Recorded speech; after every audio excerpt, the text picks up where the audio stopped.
प्रधानमंत्री नरेंद्र मोदी आज 75 साल के हो गए। दुनिया भारत के प्रधानमंत्री के रूप में उनकी विरासत को याद कर रही है। वहीं एक इंसान के रूप में उनकी कई कहानियां हैं जिन्होंने अनगिनत दिलों को छुआ है।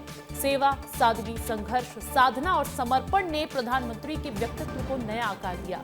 आइए आपको बताते हैं उनसे जुड़ी 75 कहानियां जो आपको अपने जीवन में बहुत कुछ सीखने के लिए प्रेरित करेंगी। सेवा प्रथम और राष्ट्र सर्वोपरि के मंत्र को जीने वाले प्रधानमंत्री मोदी का जीवन प्रेरणादायक है।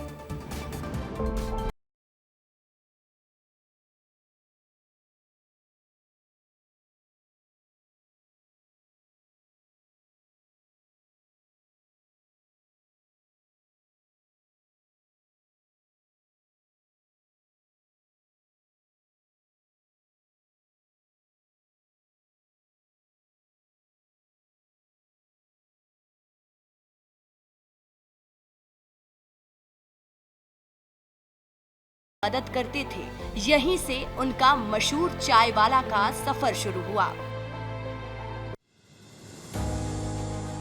पीएम मोदी ने चाय बेचने के साथ ही अपनी स्कूली शिक्षा वडनगर से पूरी की। बचपन से ही वो वाद विवाद और नाटकों में काफी रुचि रखते थे।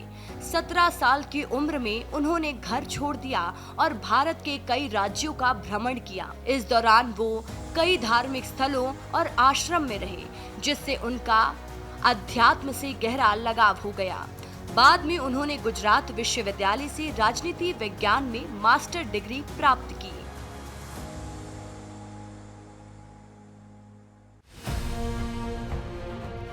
पीएम मोदी का राजनीतिक सफर 8 साल की उम्र में ही शुरू हो गया था। पीएम मोदी में बचपन से ही समाज सेवा की ललक और जीवन में कुछ कर गुजरने की चाहत थी। बचपन में ही पीएम मोदी राष्ट्रीय स्वयंसेवक संघ से जुड़ गए और 1971 में संघ के पूर्णकालिक स्वयंसेवक बन गए। संघ में जुड़ने के बाद पीएम मोदी का झुकाव समाज सेवा की ओर और बढ़ गया।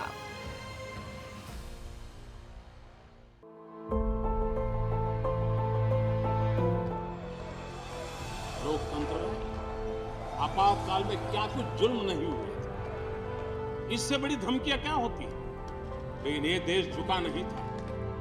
1975 में इंदिरा गांधी सरकार ने आपातकाल लगा दिया। लोकतंत्र की बहाली के लिए पीएम मोदी ने भूमिगत रहकर लोकतंत्र की बहाली के लिए काम किया। 1975 से 1977 तक पीएम मोदी भूमिगत रहे और लोकतंत्र की जड़ों को गांव-गांव जाकर मजबूत करते रहे। लोक संघर्ष समिति के महासचिव मोदी को गुजरात लोक संघर्ष समिति का महासचिव नियुक्त किया गया, जो गुजरात में आपातकाल के विरोध का समन्वय करने वाली आरएसएस की समिति थी। इसके तुरंत बाद आरएसएस पर प्रतिबंध लगा दिया गया। मोदी ने भेष बदलकर कभी साधु तो कभी सिख के रूप में आपातकाल का विरोध किया।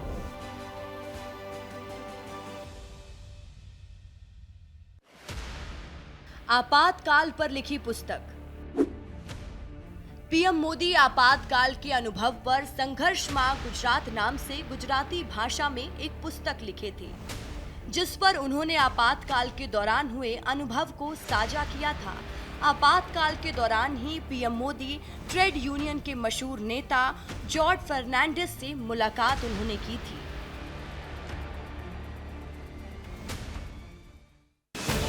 आरएसएस के प्रचारक के रूप में पीएम मोदी। आपातकाल में पीएम मोदी के काम को देखते हुए आरएसएस ने उन्हें 1978 में क्षेत्रीय प्रचारक बना दिया। सूरत और वडोदरा में पीएम मोदी संघ का काम देखने लगे। 1979 में वे दिल्ली पहुंचे और संघ प्रचारक के रूप में आरएसएस के इतिहास पर शोध किया।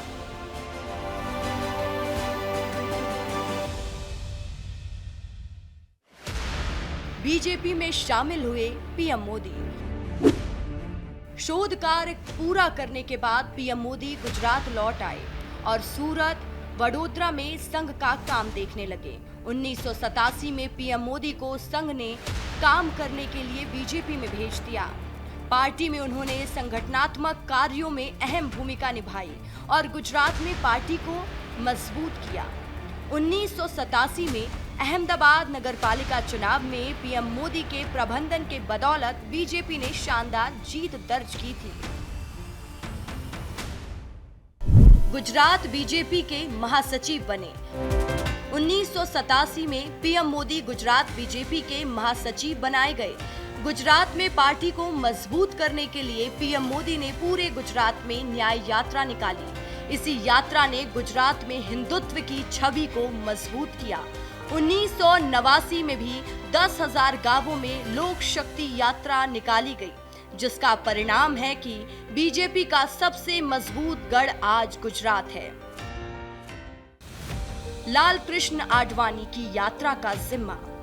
2 यात्रा निकालने के बाद पीएम मोदी को 1990 में लाल कृष्ण आडवाणी की सोमनाथ से अयोध्या तक की रथ यात्रा का जिम्मा दिया गया, जिसे पीएम मोदी ने सफलतापूर्वक पूरा किया और यहीं से पीएम मोदी लाल कृष्ण आडवाणी के काफी करीब आए। लाल चौक पर फहराया तिरंगा।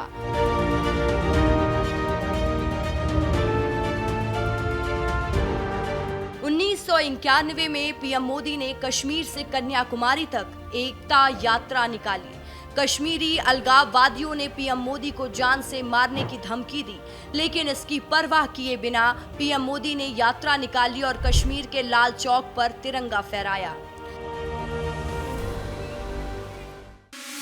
गुजरात बीजेपी के महासचिव बने। पदयात्राओं से पीएम मोदी की पकड़ पार्टी में मजबूत होती गई। 1993 में लाल कृष्ण आडवाणी बीजेपी अध्यक्ष बने और पीएम मोदी को गुजरात बीजेपी का महासचिव नियुक्त किया गया। मोदी ने अपनी मेहनत से 1995 के गुजरात विधानसभा चुनाव में पार्टी को 121 सीटें जितवाई थी।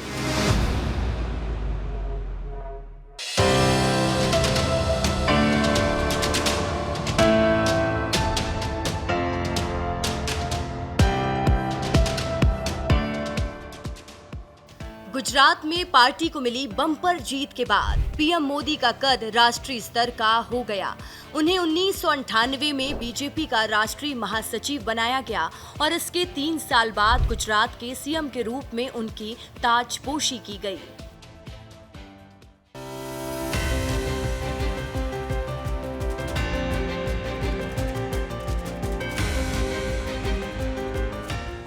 सात अक्टूबर 2001 को केशुभाई पटेल की जगह पीएम मोदी पहली बार गुजरात के मुख्यमंत्री के रूप में शपथ लिए। उस समय उनकी उम्र 51 साल थी। उन्होंने पहला विधानसभा चुनाव 2002 में लड़ा और जीत हासिल की थी।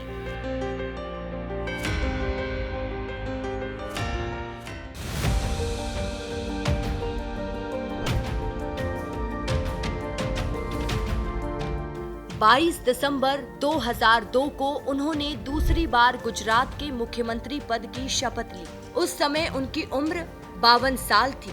चुनाव परिणाम के 6 दिनों बाद सीएम पद की शपथ ली थी।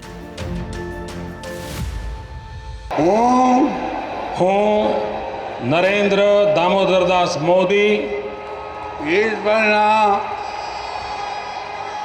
ઈશ્વરના નામે સોગંદ લઉં છું। 25 दिसंबर 2007 को उन्होंने लगातार तीसरी बार गुजरात के सीएम के रूप में शपथ ग्रहण किया। उस वक्त उनकी उम्र 57 साल थी। चुनाव परिणाम के 10 दिनों बाद उन्होंने शपथ ली थी। નરેન્દ્ર દામોદરદાસ મોદી ઈશ્વરના નામે સોગંદ લઉં છું કે ગુજરાત રાજ્યના મુખ્યમંત્રી તરીકેના મારા કર્તવ્યો શ્રદ્ધાપૂર્વક અને અંતઃકરણપૂર્વક બજાવીશ। 26 दिसंबर 2012 को उन्होंने लगातार चौथी बार गुजरात के सीएम पद की शपथ ली। उस वक्त उनकी उम्र 62 साल की थी। चुनाव परिणाम के 6 दिनों बाद शपथ ली थी।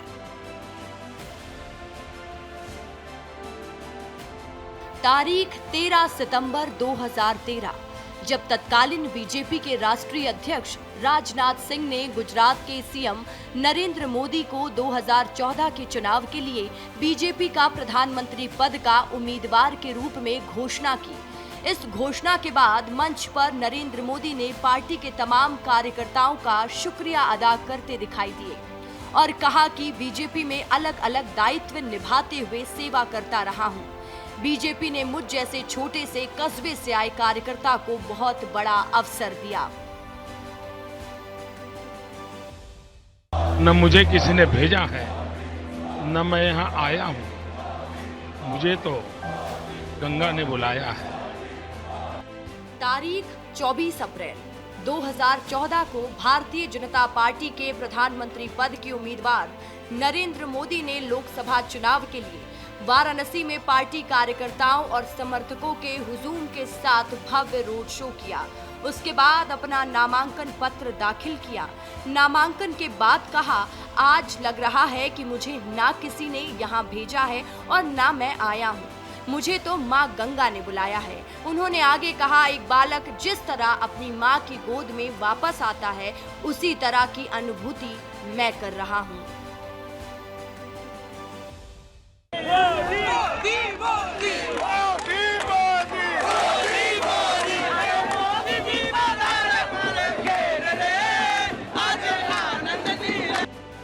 बनारस के फक्कड़पन में यह फकीर भी रम गए और बीजेपी के प्रधानमंत्री पद के उम्मीदवार नरेंद्र मोदी ने वाराणसी लोकसभा सीट से 3,71,000 वोटों से विजयी हुए। वहीं अपने प्रतिद्वंदी आम आदमी पार्टी के अरविंद केजरीवाल को बड़े अंतर से हराया। बहुजन समाज पार्टी और समाजवादी पार्टी के उम्मीदवार भी अपनी जमानत नहीं बचा सके।